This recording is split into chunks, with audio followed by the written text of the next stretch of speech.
Good morning friends, welcome to online study zone, your own YouTube channel. तो आज हमारा जो क्विज का टॉपिक है वो बहमनी साम्राज्य है और दूसरा मानवनेत्र। और हम लोग 11 से 20 जून तक करंट अफेयर भी डिस्कस करने वाले इसके साथ। तो चलिए शुरू करते हैं आज।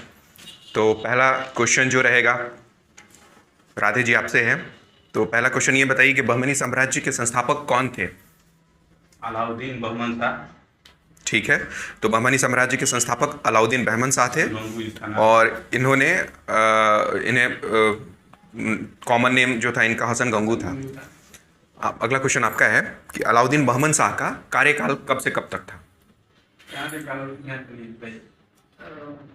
1347 से 1358 तक।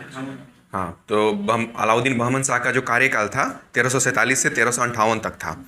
अगला क्वेश्चन आपका है, बहमनी साम्राज्य कुल कितने वर्षों तक साम्राज्य में रहा? कुल 180 वर्षों तक। ठीक है, बिल्कुल सही है। बहमनी साम्राज्य जो है 1347 से लेकर 1527 तक शासन में रहा, तो ये कुल मिलाकर 180 साल होता है। अगला क्वेश्चन आपसे, बहमनी साम्राज्य की प्रारंभिक राजधानी कहाँ थी?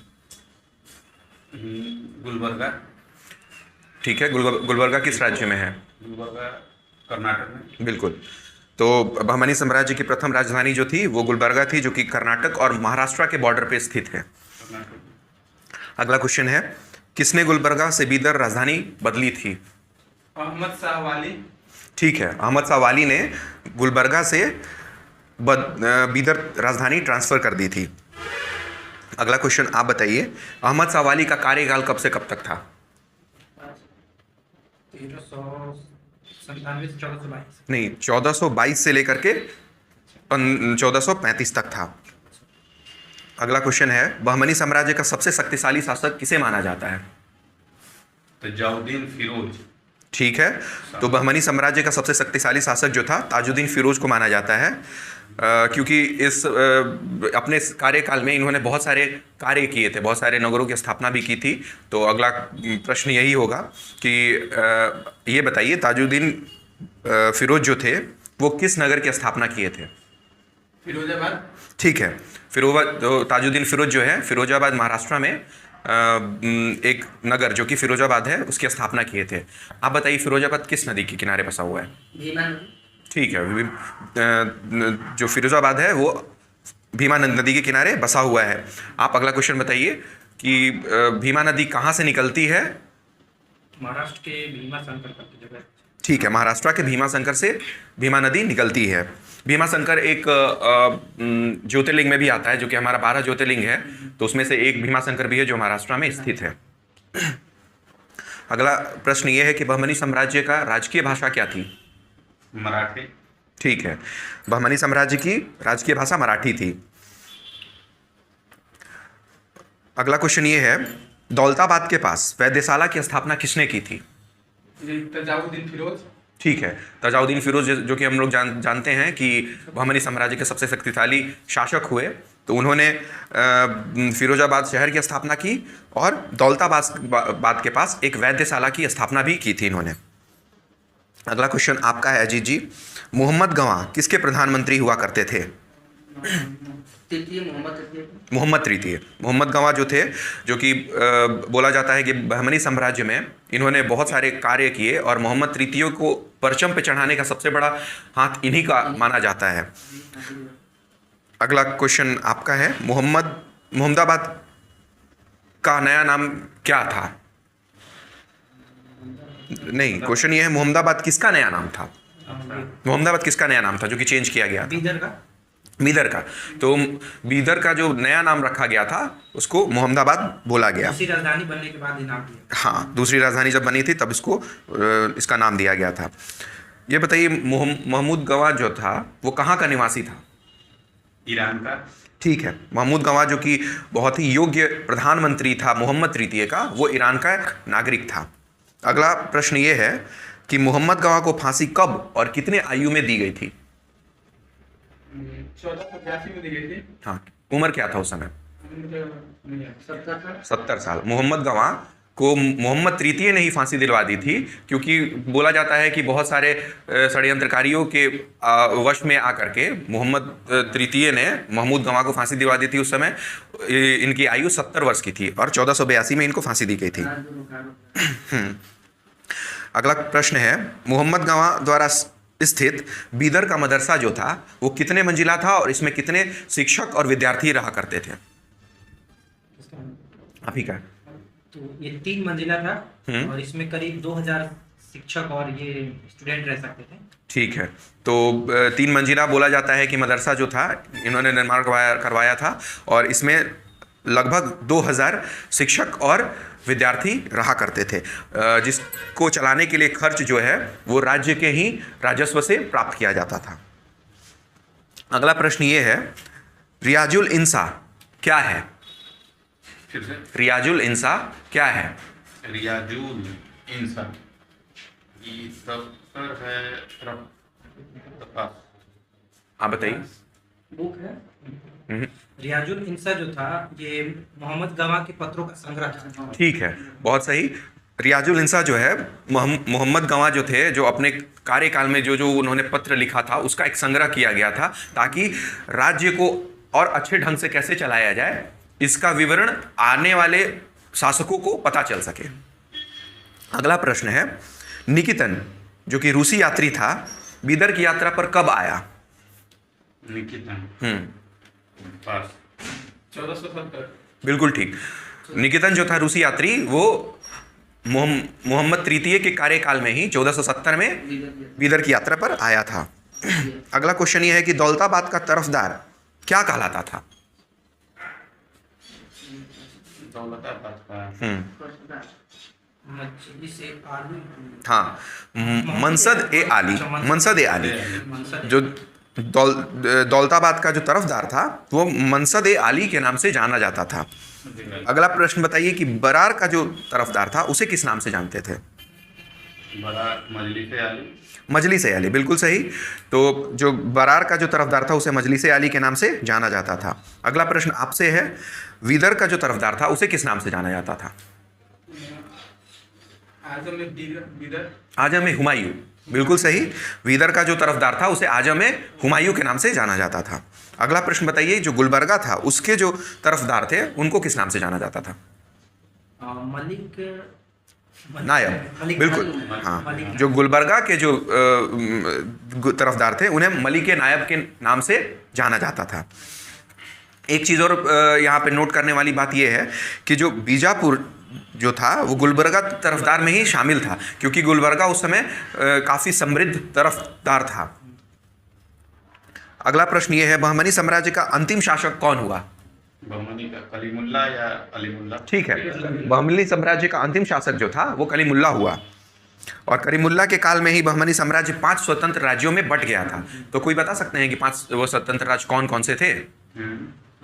कोई भी? बरार, ठीक है, बीदर, अहमदनगर, बरार, बीदर, अहमदनगर, गोलकुंडा और बीजापुर। बीजापुर, बिल्कुल सही।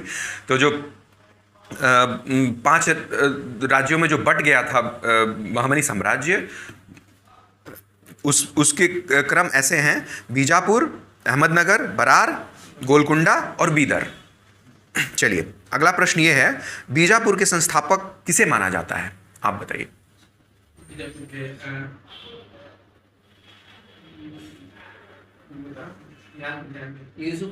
बिल्कुल सही। और इसे किस अन्य नाम से जाना जाता है बीजापुर को? बताइए। हाँ, आदिल शाही वंश के नाम से भी जाना जाता है। वंश पूछते हैं। हाँ, वंश से। हाँ, वंश, ठीक है, आदिल शाही। 1489 में 1489 में इन्होंने बीजापुर की स्थापना की थी। अगला प्रश्न ये है कि बीजापुर को किसने अपने साम्राज्य में मिला, आगे चल करके अपने साम्राज्य में मिला लिया था? बीजापुर को मिलाया था अहमदनगर, औरंगजेब, ठीक है। तो औरंगजेब के काल में ही बीजापुर को मुगल शासन काल में मिला लिया गया था। तो हाँ, 1686 है। तो 1686 में औरंगजेब ने जो बीजापुर को अब मुगल साम्राज्य में मिला लिया था। अगला प्रश्न ये है कि अहमदनगर की स्थापना किसने की? उसी के नाम पर है मोहम्मद शाह। कुछ नहीं है, मलिक अहमद, बस मलिक आपको आगे जोड़ना है और अहमद अहमदनगर से है ही। तो अहमदनगर की स्थापना मलिक अहमद ने की थी 1490 में। अगला प्रश्न आपसे है कि अहमदनगर को किसने अपने साम्राज्य में मिला लिया था?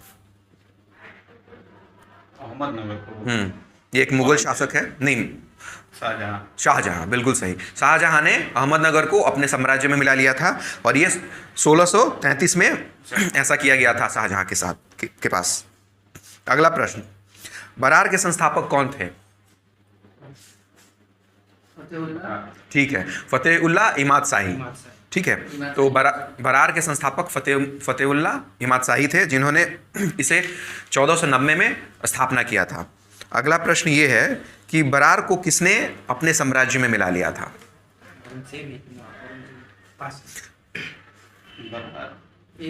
भी नहीं, ये कोई सम्राट पहले से ही एक अच्छा स्टेट अहमदनगर था। वाला मिला था। हाँ, अहमदनगर ने बरार को इसको मिला लिया था अपने साम्राज्य में 1574 में। अगला प्रश्न आपसे है कि गोलकुंडा की स्थापना किसने की? ये सबसे फेमस है।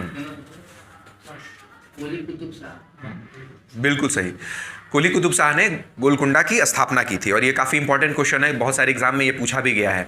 आप इसको देखेंगे तो यूपीएससी से लेकर के ग्रुप डी तक के एग्जाम्स में इसकी रिपीटेशंस हुई हैं और कई बार हुई हैं, तो इसे आप एकदम ना भूलें। अगला प्रश्न ये है, गोलकुंडा को किसने मिलाया था अपने साम्राज्य में? औरंगजेब। ठीक है, औरंगजेब ने गोलकुंडा को अपने साम्राज्य में, मतलब मुगल साम्राज्य में 1687 में मिला लिया था। हाँ, अगला प्रश्न ये है, बीदर के संस्थापक कौन थे?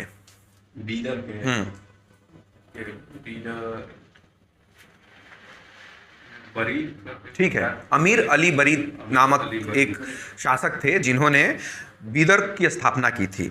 अगला प्रश्न आपसे है कि बीदर को किसने अपने साम्राज्य में मिला लिया था? बीदर को पास बीदर को बीजापुर ने अपने साम्राज्य में मिला लिया था, जो कि 1610 में ऐसा किया गया था। अगला प्रश्न आपसे है अजीत, आप बताइएगा, किस बहमनी शासक ने 1610 में बीदर को बीजापुर में मिला लिया गया था? अजीत जी, आपका प्रश्न ये है कि किस बहमनी शासक ने फारसी के जगह दक्षिणी भाषा जो थी उसको राजकीय भाषा बना दी थी? नहीं, आगे बताइए। इब्राहिम आदिल शाह ने, हाँ, इब्राहिम आदिल शाह जो थे उन्होंने फारसी के जगह पे दक्षिणी एक भाषा थी, जो कि क्योंकि ये साम्राज्य पूरा दक्षिण भारत में ही फ्लरिश हुआ था, तो उस समय दक्षिणी एक भाषा चलती थी वहाँ के महाराष्ट्र के एरिया में, तो उसी को फारसी की जगह दक्षिणी को राजकीय भाषा बना दी गई थी इब्राहिम आदिल शाह के द्वारा। अगला प्रश्न ये है आपसे है, गोल गुम्बद का निर्माण किसने किया था? ठीक है, मोहम्मद आदिल शाह ने गोल गुम्बद की स्थापना की थी। बताइए गोल गुम्बद कहाँ पे स्थित है? बीजापुर में। बिल्कुल सही, गोल गुम्बद बीजापुर में स्थित है और ये भी प्रश्न कई बार पूछा गया है कई एग्जाम्स में। अगला प्रश्न ये बताइए, इसको भी याद रखना है, जैसे कुली कुतुब शाह जो था ना, हाँ, हैदराबाद की स्थापना भी उसने किया था। हाँ, कुली कुतुब शाह, पूछा जाता है डायरेक्ट। हैदराबाद की स्थापना भी कुली कुतुब शाह ने किया था। अगला प्रश्न ये है कि गोल गुम्बद का निर्माण आपको मोहम्मद आदिल शाह ने करवाया था, तो इसके डिजाइनर कौन थे? इसका डिजाइन किसने तैयार किया था? वास्तुकार कौन थे? अजीब नाम है। नहीं, अजीब नहीं, बढ़िया नाम है। याद है तो बढ़िया है। बोलिए। याद किया था। नहीं याद है। देखिए, एक दाबुल जगह था, वहाँ का याकूत नामक एक इंजीनियर था जो इसका डिज़ाइन तैयार किया था। याकूत से आप एक चीज़ और इंटरलिंक कर सकते थे कि जो कि आपको रजिया सुल्तान जिसके संरक्षण में कार्य कर रही थी, तो याकूत ही था वो, तो उसके साथ आप कंफ्यूज मत करिएगा, ये याकूत अलग है और वो याकूत अलग था। अगला प्रश्न ये है, गोलकुंडा का किला का निर्माण किसने करवाया? कुली कुतुब शाह। बिल्कुल सही, कुली कुतुब शाह ने ही गोलकुंडा किला का स्थापना कराया था और ये हम लोग एक बार प्रश्न हम लोग पहले भी कर चुके हैं। ठीक है, अगला प्रश्न ये है, हैदराबाद का वास्तविक नाम क्या था? भाग्यनगर। ठीक है, भाग्यनगर इसको क्यों बोला गया? हैदराबाद को भाग्यनगर क्यों बोला गया? वहाँ की जो प्रिय रानी थी भाग्यवती, उनका सारा नाम था। बिल्कुल बिल्कुल, भाग्यवती जो थी वो हैदराबाद के जो शहंशाह थे उनकी सबसे प्रिय रानी भाग्यमती थी, उन्हीं के नाम पर इसने भाग्यनगर नाम रखा, जो कि जिसे हम पॉपुलरली हैदराबाद के नाम से जानते हैं। अगला प्रश्न ये है, अमीर जुमला कौन होते थे? आपका है। जुमला अर्थ के ठीक है। विभाग के कुछ जो जो अर्थ विभाग के अध्यक्ष होते थे, जैसा कहें कि प्रमुख जो होते थे, उनको ही अमीर जुमला कहा जाता था। तो एक ट्रिक है, जैसे कि अर्थ विभाग जिसके अंडर में रहता है, जैसे फाइनेंस मिनिस्टर्स हो गए, तो वो देखेंगे तो हमेशा जुमला करते ही रहते हैं। तो ये ट्रिक से आप याद रख सकते हैं इसको, इकोनॉमिक ठीक रहेगा और ज्यादा जुमला करेगा ही। बिल्कुल। अगला प्रश्न ये है, नाजीर जुमला किसे कहा जाता था? नाजीर जुमला पास, ये भी अर्थ विभाग से ही संबंधित। बिल्कुल सही, अर्थ विभाग से ही संबंधित कोई और ऑफिसर होते थे जिन्हें नाजीर जुमला भी कहा जाता था, और अमीर जुमला जिसे बोला जाता, तो वो अर्थ विभाग के प्रमुख होते थे। तो इसको आप कोरिलेट करके याद कर सकते हैं। सदर ए जहां किसे कहा जाता था? ठीक है, वेरी गुड। दान न्याय धर्म विभाग के अध्यक्ष जो होते थे उन्हें सदर ए जहां कहा जाता है। देखिए, सदर का एक दूसरा मीनिंग कद्र से आप ले सकते हैं कि कद्र किसका होता है? जो लोग न्याय विभाग से संबंधित होते हैं, धर्म विभाग से संबंधित होते हैं, और दान विभाग से। तो सदर ए जहां और कद्र ए जहां, इस हिसाब से आप इसको कोरिलेट कर सकते हैं। अगला प्रश्न ये है कि वकील ए सल्तनत किसे कहा जाता था? वकील सल्तनत। आपका है सर, बताइए। कानून का हेड नहीं, ये दिल्ली सल्तनत, दिल्ली से बिल्कुल ठीक है। दिल्ली के मलिक नायब के समान होता था, उसे हम लोग वकील सल्तनत कहा जाता था। अगला प्रश्न ये है कि खास एक खेल क्या था? खास खेल क्या था? दिल्ली सल्तनत हमको याद है, निश्चित सेना रखा था, उसको खास खेल कहा है। नहीं, वही है, ठीक, आप भी सही जा रहे हैं, मैंने उसी के हिसाब से लिया गया है। अंगरक्षक। बिल्कुल, खास खेल जो थे वो अंगरक्षक थे, जो कि विशेष अंगरक्षक हुआ करते कि बहमनी साम्राज्य के जो भी शासक हुए, उनको विशेष तरह का उनके किले की और उनकी सुरक्षा के लिए एक अंगरक्षक दल बनाया जाता था, जिसे हम लोग खास खेल कहते थे। अगला प्रश्न ये है कि बहमनी राज्य में कितने शासक हुए पूरे टोटल?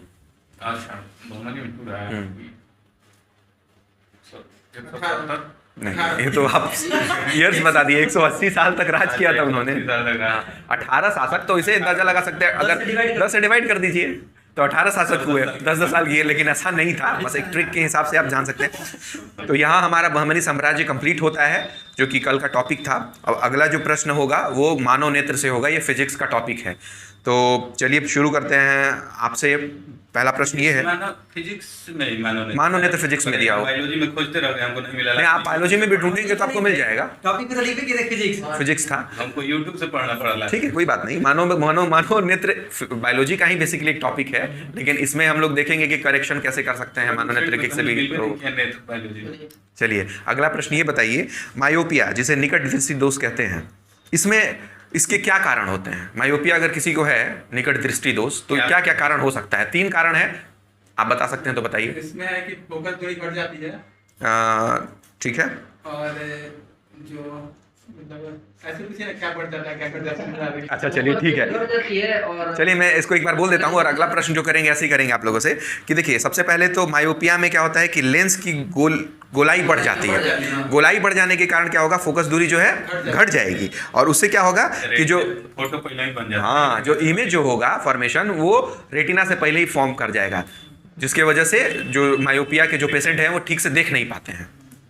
अगला प्रश्न ये है, अजीत जी आप बताइए, स्पष्ट दृष्टि के लिए मिनिमम दूरी कितनी होनी चाहिए? 25 सेंटीमीटर। Very good. स्पष्ट दूरी के लिए हमें 25 सेंटीमीटर की दूरी पर होना चाहिए वस्तु से, तभी हम किसी चीज को अच्छे से देख सकते हैं। मतलब देता है, जानते हैं, मतलब 25 सेंटीमीटर, फिर देता है 250 mm। वो तो कन्वर्ट कर सकते हैं, 0.2। बस एक चीज याद रखिए, 25 सेंटीमीटर डायरेक्ट याद रखिए, तीनों सही बात है।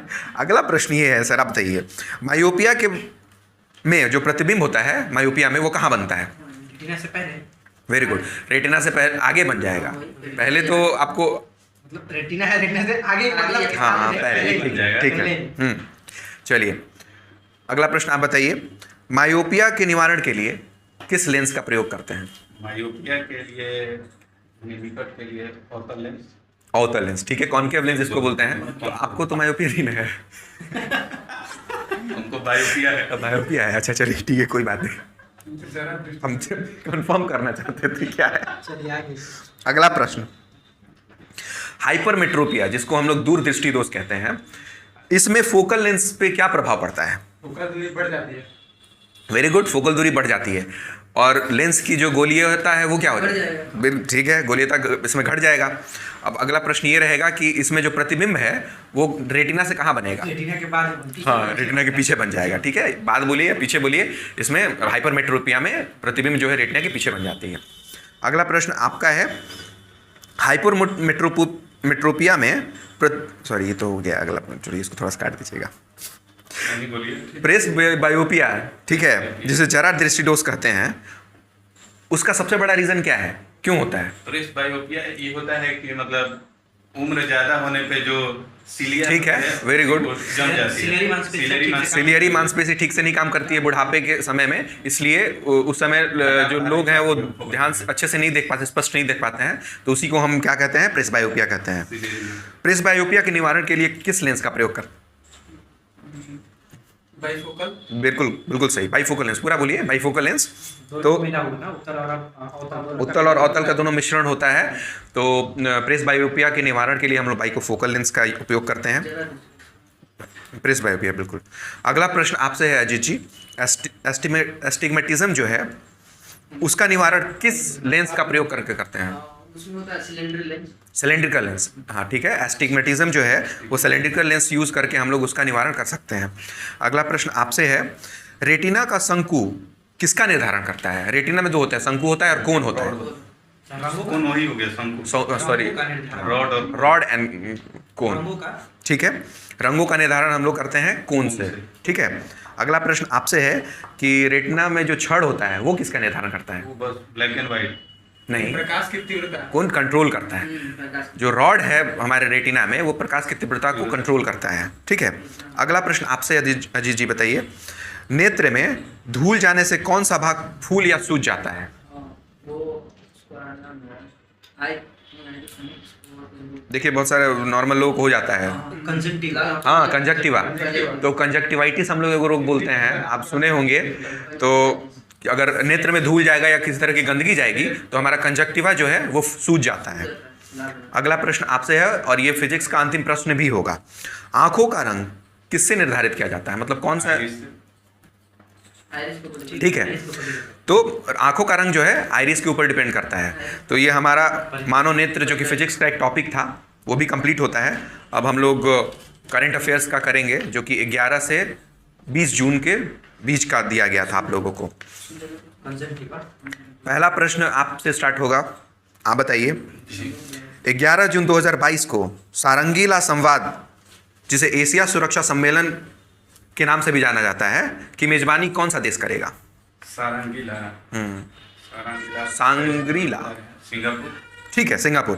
तो सांग्रीला के को आपको रिलेट कर सकते हैं सिंगापुर से। तो ये सुरक्षा का एक सम्मेलन है, एशियाई सुरक्षा सम्मेलन है, तो इसकी मेजबानी जो है सिंगापुर करेगा। अगला प्रश्न आपसे है, 11 जून 2022 को किस राज्य की प्रियंका मोहिते 8000 मीटर के ऊपर की 5 चोटियों को चढ़ने वाली पहली भारतीय महिला बनी है? महाराष्ट्र। ठीक है, तो जो प्रियंका मोहिते हैं उन्होंने 8000 मीटर के ऊपर की 5 चोटियों को चढ़कर एक भारत के लिए विश्व रिकॉर्ड बनाया है, तो वो महाराष्ट्र से संबंधित हैं। अगला प्रश्न आपका है, 11 जून को किस मनरेगा लोकपाल नियुक्त किया गया? किसे मनरेगा का लोकपाल नियुक्त किया गया था? मनरेगा का नाम पार्टी लेवल। इनके ओझा, हो जाना। ठीक है। तो मनरेगा का फुल फॉर्म बताइए सर, क्या होता है? महात्मा गांधी रोजगार गारंटी योजना का। ठीक है, महात्मा गांधी रूरल गारंटी रोजगार योजना जो है उसको हम लोग मनरेगा के नाम से जानते हैं। और इसके अभी लोकपाल नियुक्त हुए हैं इनके झा, ओझा, ओझा, इनके ओझा। अगला प्रश्न ये बताइए कि हिंदुस्तान यूनिलीवर को पीछे छोड़कर कौन सी कंपनी भारत की सबसे बड़ी एफएमसीजी कंपनी बन गई है? आपका नाम अडानी। ठीक है, अडानी विल्मर, ठीक है। तो हिंदुस्तान यूनिलीवर को पीछे छोड़ करके जो अडानी विल्मर है वो सबसे बड़ी एफएमसीजी की कंपनी बन गई। एफएमसीजी का मतलब ये होता है कि जो भी हम लोग आप देखे होंगे, शैम्पू हो गया या फिर खाद्य पदार्थ जो पैकेट में आते हैं, माने रॉ मटेरियल जैसे कि दाल, गेहूँ चना इस टाइप का, तो उसको FMCG प्रोडक्ट्स में डाला जाता है। और इससे पहले हिंदुस्तान यूनिलीवर जो थी वो सबसे बड़ी कंपनी थी, अब उसको पीछे छोड़ के अडानी विल्मर जो है सबसे बड़ी कंपनी बन चुकी है। अगला प्रश्न आपसे है, 11 जून 2022 को किस बैंक ने ई ब्रोकिंग लॉन्च किया है? इंडियन बैंक में। ठीक है, तो ई ब्रोकिंग एक क्या बोल सकते हैं इसको, पहल है जो कि इंडियन बैंक के द्वारा लॉन्च किया गया है। अगला प्रश्न आपसे है, 11 जून 2022 को भारत ने किस नाम से जानवरों के लिए अपना पहला कोविड-19 वैक्सीन लॉन्च किया है? एनकोवैक्स, बिल्कुल सही। तो भारत ने जानवरों के लिए पहला कोविड-19 वैक्सीन लॉन्च किया जिनका नाम एनकोवैक्स है। अगला प्रश्न, ऊपर में लिखा हुआ क्वेश्चन पूछ दीजिए कि दुनिया का पहला हाँ। वैक्सीन किसने बनाया था? हाँ, तो आप लोगों से एक प्रश्न ये है जो कि आप कमेंट करके बताएंगे हमें कि दुनिया का पहला जानवरों के लिए बना वैक्सीन कौन सा है कोविड-19 के लिए, और किस देश ने इसे बनाया है। चलिए अगला प्रश्न राधे आपसे है, 11 जून 2022 को किस प्रौद्योगिकी पर संयुक्त राष्ट्र प्रमुख का दूत नियुक्त किया गया है? प्रौद्योगिकी में किस प्रौद्योगिकी पे संयुक्त राष्ट्र का दूत? हाँ, पता है ना, कोई ये गिल है। ठीक है, अमनदीप सिंह गिल। तो अमनदीप सिंह गिल को प्रौद्योगिकी पर संयुक्त राष्ट्र प्रमुख का दूत नियुक्त किया गया है। अगला प्रश्न आपका है, 12 जून को कौन सा दिवस मनाया गया? पर्यटन दिवस। नहीं, अगला पूछते तो नहीं पता। ठीक है, 12 जून को जो है बाल आश्रम के खिलाफ, मैं आंसर इसका दे देता हूँ। बाल सेवा कोई है? ठीक है, 12 जून को जो है बाल आश्रम के खिलाफ विश्व दिवस मनाया गया। बाल श्रम के। ठीक है, अगला प्रश्न आपसे है अजीत जी, 12 जून 2022 को किस राज्य में 12 नए संरक्षण रिजर्व और 3 वन्य अभ्यारण्य बने? महाराष्ट्र। ठीक है, तो 12 नए संरक्षण रिजर्व और 3 वन्यजीव अभ्यारण्य जो है महाराष्ट्र में जून में बनाए गए हैं। अगला प्रश्न ये है कि यूएन के अवर महासचिव कौन बनी है? रबाब फातिमा है, ठीक है, कहाँ की है? बांग्लादेश। ठीक है, तो यूनाइटेड नेशन की अवर महासचिव कौन बनी है? तो रबाब फातिमा, जो कि बांग्लादेश की निवासी हैं। आप लोगों से प्रश्न ये रहेगा जो कि आप कमेंट करके बताएंगे कि यूएन की स्थापना कब हुई थी। अगला प्रश्न, 12 जून 2022 को पुरुष हॉकी एशिया कप 2022 का खिताब किसने जीता? दक्षिण कोरिया। ठीक है, मलेशिया को हरा के। वेरी गुड, दक्षिण कोरिया। तो दक्षिण कोरिया की राजधानी क्या है? सियोल। Very good. इसमें इंडिया जो है कांस्य पदक जीता है और जापान का है। नहीं, इसमें है आपको जो पुरुष हॉकी एशिया कप 2022 हुआ है, इसमें दक्षिण कोरिया ने खिताब जीता है और उपविजेता मलेशिया रहा है। कांस्य पदक की इंडिया जीता है। कहाँ से पदक जीता है इसका मुझे जानकारी नहीं है। आप लोग एक बार कमेंट करके बताइएगा कि अगर आप लोगों को पता हो कि इसमें कहाँ से पदक किसने जीता है। तो अगला प्रश्न ये है, 12 जून 2022 को किस भारतीय ग्रैंड मास्टर ने सनवे फॉर्मेंटेरा ओपन शतरंज टूर्नामेंट जीता? ठीक है, तो डी गुकेश ने सनवे फॉर्मेंटेरा ओपन शतरंज टूर्नामेंट जीत लिया है, जो कि भारत के ग्रैंड मास्टर हैं। अगला प्रश्न, 12 जून 2022 को अयोध्या की पूर्व प्रतिष्ठित क्रॉसिंग का नाम किसके नाम पर रखने की घोषणा की गई है? लता मंगेशकर। ठीक है, तो लता मंगेशकर के नाम पर अयोध्या की जो पूर्व प्रतिष्ठित क्रॉसिंग है उसका नाम बदल के लता मंगेशकर के नाम पे रखा जाएगा। अगला प्रश्न ये है कि 12 जून 2022 को इक्वाडोर, जापान, माल्टा, मोजाम्बिक और किस देश ने यूएनएससी के गैर स्थायी सदस्य के रूप में चुना गया? सिंगापुर। अगला नहीं, आगे बताइए आप। स्विट्जरलैंड। ठीक है, तो स्विट्जरलैंड के साथ इक्वाडोर, जापान, माल्टा, मोजाम्बिक को यूएनएससी के गैर स्थायी सदस्य के रूप में नियुक्त किया गया है, सुरक्षा परिषद के। ठीक है, अगला प्रश्न ये है, 13 जून 2022 को, चलिए ये मैं आंसर ही दे देता हूँ क्योंकि इसमें एक डेट का क्वेश्चन है। तो अंतर्राष्ट्रीय एल्बिनिज्म जागरूकता दिवस जो है वो 13 जून को मनाया जाता है। एल्बिनिज्म, हाँ, मानव जनित रोग है एल्बिनिज्म, जिसमें धीरे धीरे क्या होता है, आदमी जिसके अंदर होता है ना, शुरू से लेकर लास्ट तक सफेद होता है, बाल भी सफेद। हाँ, करेक्ट। एल्बिनिज्म, तो आप बहुत सारे लोगों को देखे होंगे कि उनमें पूरा शुरू वाइट होने लग जाता है, जो तो उसको ही एल्बिनिज्म बोलते हैं। आप लोगों से प्रश्न ये रहेगा कि एल्बिनिज्म जो है ये किस तरह का रोग है और इसके कारण क्या है, तो ये आप कमेंट करके बताएंगे। अगला प्रश्न ये रहेगा, 13 जून 2022 को किस राज्य के राज्यपाल ने रतन टाटा को डायरेक्टरेट की उपाधि प्रदान की है? मेरा है आप ही का। ठीक है, तो रतन टाटा को महाराष्ट्र के जो राज्यपाल हैं वो डॉक्टरेट की मानद उपाधि प्राप्त की दिया है इनको। दिए। 13 जून 2022 को निर्मला सीतारमन ने कहाँ में राष्ट्रीय सीमा शुल्क और जीएसटी संग्रहालय का उद्घाटन किया है? गोवा। Very good.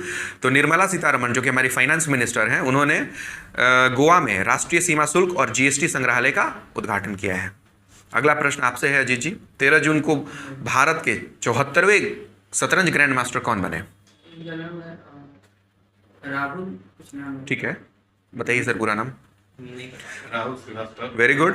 तो भारत के 74वें शतरंज ग्रैंड मास्टर जो हैं राहुल श्रीवास्तव हैं। अगला प्रश्न आपसे है कि विश्व रक्तदान दिवस कब मनाया जाता है? 14 जून। ठीक है, वेरी गुड। तो विश्व रक्तदान दिवस, जो कि कई बार बहुत सारे एग्जाम्स में पूछा गया है और डेट बहुत ही इंपॉर्टेंट टॉपिक है, जिसको किसी भी एग्जाम से पहले एक बार रिवाइज करना बहुत ज़रूरी होता है। तो विश्व रक्तदान दिवस 14 जून को मनाया जाता है। अगला प्रश्न ये है, 14 जून 2022 को खेलो इंडिया यूथ गेम्स 2021 का खिताब किस राज्य ने जीता? खेलो इंडिया यूथ गेम का खिताब जीता हरियाणा। ठीक है, हरियाणा ने। दूसरा स्थान और तीसरा स्थान बताएंगे आप? दूसरा महाराष्ट्र ना। ठीक है, महाराष्ट्र। तो हाँ, नहीं, कर्नाटका है तीसरा। तो खेलो इंडिया यूथ गेम्स 2021 का खिताब हरियाणा ने जीता। इसमें दूसरे स्थान पे महाराष्ट्र और तीसरा स्थान पे कर्नाटका थी। अगला प्रश्न आप बताइए। 15 जून 2022 को किस राज्य सरकार ने सुरक्षा मित्र प्रोजेक्ट लॉन्च किया? सुरक्षा मित्र केरला। ठीक है, तो सुरक्षा मित्र एक प्रोजेक्ट है जिसे केरला ने लॉन्च किया है। विश्व प्रतिस्पर्धा सूचकांक 2022 में कौन सा देश शीर्ष पर रहा है? नॉर्वे। आप बताइए। ठीक है, तो डेनमार्क जो है वो विश्व प्रतिस्पर्धा सूचकांक में सारे विश्व में टॉप पे रहा है। भारत का स्थान बताइए आप। 37। ठीक है, तो भारत का स्थान 37 37 43 में आपको उसमें है। 43 प्रौद्योगिकी है इस बार में। हाँ, अगला प्रश्न आप बताइए। 15 जून 2022 को एशिया के सबसे लंबे दांत वाले हाथी का निधन हो गया कर्नाटका में। इसका नाम बताइए। बता रहे हैं, भोग है कोई, भोगेश्वर। Very good. भोगेश्वर जो था, जो कि दुनिया का सबसे बड़ा दांत वाला हाथी था, इसकी मृत्यु कर्नाटका में हो गई। सबसे बड़ा दांत वाला बांदीपुर राष्ट्रीय उद्यान में इसका मृत्यु हुआ है। बांदीपुर में। वास्तविक में 4 फीट ही होता है हाथी का दांत, लेकिन इसका 8 फीट का दांत। बहुत अच्छा आपने इसको अच्छे से बताया, तो थैंक यू उसके लिए। अगला प्रश्न, 16 जून 2022 को किस राज्य के मुख्यमंत्री ने जल संरक्षण के लिए पायलट प्रोजेक्ट सुजल हरियाणा। रुकिए फिर से चलिए, आपका था। चलिए फिर से रुकिए, मत बोलते रहिए। हाँ। थोड़ा बहुत फंसेगा, कोई दिक्कत नहीं है। चलिए आगे बताइए। अगला प्रश्न है आपसे कि 16 जून 2022 को किस राज्य के मुख्यमंत्री ने जल संरक्षण के लिए पायलट प्रोजेक्ट सुजल लॉन्च किया? हरियाणा। ठीक है, तो हरियाणा सरकार ने सुजल अभियान लॉन्च किया है, जो कि जल को संरक्षण के लिए एक पायलट प्रोजेक्ट है। अगला प्रश्न आपसे है राधे। 16 जून 2022 को भारत, इजराइल, यूएई और किस देश ने I2U2 समूह बनाया है? यूएसए। ठीक है, तो I2 मतलब इसमें I 2 है और U 2 है, तो इसमें से इंडिया, इजराइल और यूएसए और यूएई 4 देश हैं। वेस्टर्न क्वाड भी कहा जाता है इसी को, पश्चिमी क्वाड। अच्छा, इसे वेस्टर्न क्वाड भी बोला जाता है। ठीक है, अगला प्रश्न आपसे है। 16 जून 2022 को भारतीय प्रेस परिषद का अध्यक्ष किसे नियुक्त किया गया? पास। प्रेस। प्रेस में क्या कीजिएगा? रंजना प्रकाश देसाई। ठीक है, रंजना प्रसाद देसाई को भारतीय प्रेस परिषद का अध्यक्ष। ठीक है, रंजना प्रसाद देसाई को भारतीय प्रेस परिषद का अध्यक्ष नियुक्त किया गया है। प्रकाश, सॉरी, रंजना प्रकाश देसाई। अगला प्रश्न ये है, 16 जून 2022 को कौन सा हवाई अड्डा हाइब्रिड बिजली परियोजना शुरू करने वाला पहला हवाई अड्डा बना? हाइब्रिड बिजली परियोजना वाला लेह का। अगला, महाराष्ट्र। ठीक है, मुंबई हवाई अड्डा जो है मुंबई हवाई अड्डा। वो आपको याद करना। हाइब्रिड बिजली परियोजना शुरू करने वाला पहला राज्य बना है। याद कर रहे हैं। महाराष्ट्र। चलिए ठीक है, मुंबई है। अगला प्रश्न आपसे है जी। 16 जून 2022 को किस राज्य ने 1 गीगावाट सौर ऊर्जा परियोजना स्थापित करने के लिए NLC इंडिया के साथ समझौता किया है? NLC इंडिया का NLC इंडिया असम। ठीक है, तो असम सरकार ने 1 गीगावाट सौर ऊर्जा परियोजना स्थापित करने के लिए NLC के साथ समझौता किया है। अगला प्रश्न आप बताइए। 17 जून 2022 को 19 अंतर्राष्ट्रीय साहित्य महोत्सव कहाँ में आयोजित किया गया? 19 अंतर्राष्ट्रीय साहित्य महोत्सव। मेरा है। क्या तो इनके बोलो? बाद मेरा है। हाँ बोलिए। 19 हिमाचल प्रदेश। ठीक है, तो हिमाचल प्रदेश ने 19वें अंतर्राष्ट्रीय साहित्य समारोह का अनावरण किया है। आपको याद है था, नहीं बताते तो हम बताइए। अगला प्रश्न आप बताइए, बालिका पंचायत शुरू करने वाला देश का पहला राज्य कौन सा है? गुजरात का है। ठीक है, गुजरात ने, कुनेरिया गांव। ठीक है, गुजरात ने बालिका पंचायत, कुनेरिया। सुनेरिया। गुजरात का कुनेरिया गांव ने बालिका पंचायत शुरू किया है, जो कि ऐसा करने वाला ये देश का पहला राज्य है। अगला प्रश्न आपसे है, 18 जून 2022 को जारी रिपोर्ट के अनुसार भारत और दक्षिण एशिया में किस हवाई अड्डे को सर्वश्रेष्ठ माना गया है? बैंगलोर। ठीक है, तो बेंगलुरु हवाई अड्डा को भारत और दक्षिण एशिया में सबसे अच्छा हवाई अड्डे का अवार्ड मिला है। अगला प्रश्न आप बताइए, 18 जून 2022 को किस आईआईटी संस्थान ने सेप्टिक टैंक को साफ करने हेतु एक रोबोट का निर्माण किया है? सेफ्टी टैंक के लिए आईआईटी मद्रास। ठीक है, जो भी चीज बनाता था एकदम खतरनाक चीज बना, मतलब कि मद्रास। उसका जरूरत रहता है एकदम ऐसा बनाता है। एकदम करेक्ट इससे जितना कि भी हम लोग मैनुअल स्कैवेंजिंग जो है, जो लोग देखे होंगे आप लोग कि पहले बार 3D हाउस भी यही बनाया था मद्रास। हाँ, नाले में घुस करके उसकी सफाई करना है बहुत ही मुश्किल काम है। उसके लिए उससे निजात मिले देश को, इसके लिए आईआईटी मद्रास ने एक ऐसा रोबोट निर्माण किया है जिसे सीवेज वगैरह को साफ किया जा सकता है। अगला प्रश्न ये है कि विश्व शरणार्थी दिवस कब मनाया जाता है? 20 जून को। 20 जून को विश्व शरणार्थी दिवस मनाया जाता है। अगला प्रश्न, महिलाओं को रोजगार में बढ़ावा देने के लिए किस सोशल नेटवर्क ने यूएन महिलाओं के साथ समझौता किया है? लिंक्डइन। हाँ, लिंक्डइन जो है वो महिलाओं को रोजगार में प्रोत्साहित करने के लिए यूएन के महिलाओं के साथ लिंक किया है। ठीक है। अगला प्रश्न आप बताइए, 20 जून 2022 को कहाँ में मुख्यमंत्री मातृत्व योजना शुरू किया गया? मातृत्व के लिए मातृशक्ति है। मातृशक्ति के लिए गुजरात है मोदी। ठीक है, तो मुख्यमंत्री मातृशक्ति योजना जो है गुजरात में शुरू किया गया है। अगला प्रश्न आपसे है, WTO का 12वां मंत्री स्तरीय सम्मेलन कहाँ आयोजित किया गया है? वर्ल्ड ट्रेड ऑर्गेनाइजेशन का मंत्री स्तरीय सम्मेलन जो है वो कहाँ आयोजित हुआ है? ठीक है, स्विट्जरलैंड के कहाँ पे? जिनेवा। जिनेवा में WTO का 12वां मंत्री स्तरीय, ठीक है। हाँ और इसमें इंडिया की तरफ से पीयूष गोयल भाग रहे हैं। हाँ, तो यहाँ दोस्तों हमारा जो करंट अफेयर का टॉपिक था 11 जून से 20 जून तक कंप्लीट होता है। आशा है आपको आज का सेशन बहुत अच्छा लगा होगा। तो ऐसे ही आप वीडियो देखते रहिए, लाइक करते रहिए